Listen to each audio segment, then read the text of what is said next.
माँ गंगा के पृथ्वी पर अवतरण की कथा।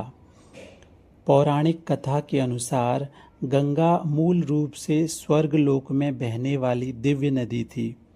पृथ्वी पर उनका अवतरण एक बहुत बड़ी तपस्या और त्याग की कहानी है। यह कथा राजा भगीरथ से जुड़ी हुई है, इसीलिए किसी कठिन कार्य को पूरा करने के अथक प्रयास को आज भी भगीरथ प्रयास कहा जाता है। अयोध्या के राजा सगर ने एक अश्वमेध यज्ञ आयोजित करवाया। इंद्रदेव ने यज्ञ का घोड़ा चुराकर महर्षि कपिल के आश्रम के पास छिपा दिया था। सगर के 60,000 पुत्र घोड़े को खोजते हुए जब महर्षि कपिल के आश्रम पहुँचे तो उन्हें लगा कि यह घोड़ा महर्षि कपिल ने ही चुराया है और ध्यानमग्न कपिल मुनि पर चोरी का आरोप लगाया। क्रोधित मुनि की दृष्टि पड़ते ही सभी राजकुमार भस्म हो गए।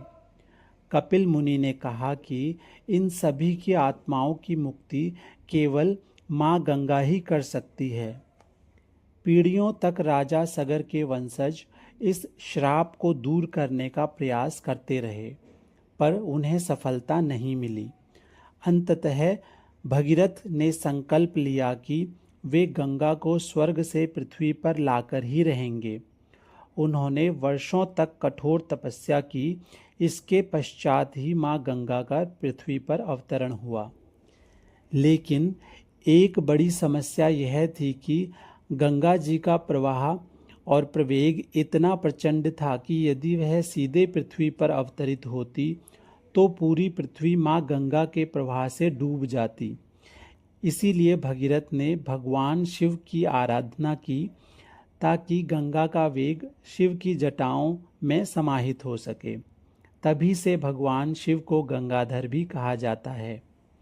इस प्रकार माँ गंगा का अवतरण पृथ्वी लोक में हुआ और इसके पश्चात माँ गंगा ने राजा सगर के 60,000 पुत्रों की भस्म को स्पर्श किया और उन्हें मोक्ष की प्राप्ति हुई। इसी कथा के कारण माँ गंगा को मोक्षदायिनी, पापनाशिनी और त्रिलोक तारिणी, तीनों लोकों को तारने वाली कहा जाता है, क्योंकि माँ गंगा स्वर्ग, पृथ्वी और पाताल तीनों लोकों में बहती है। आज भी माँ गंगा भारत की सबसे पवित्र नदी मानी जाती है और हर वर्ष करोड़ों लोग इसमें स्नान कर पुण्य अर्जित करते हैं।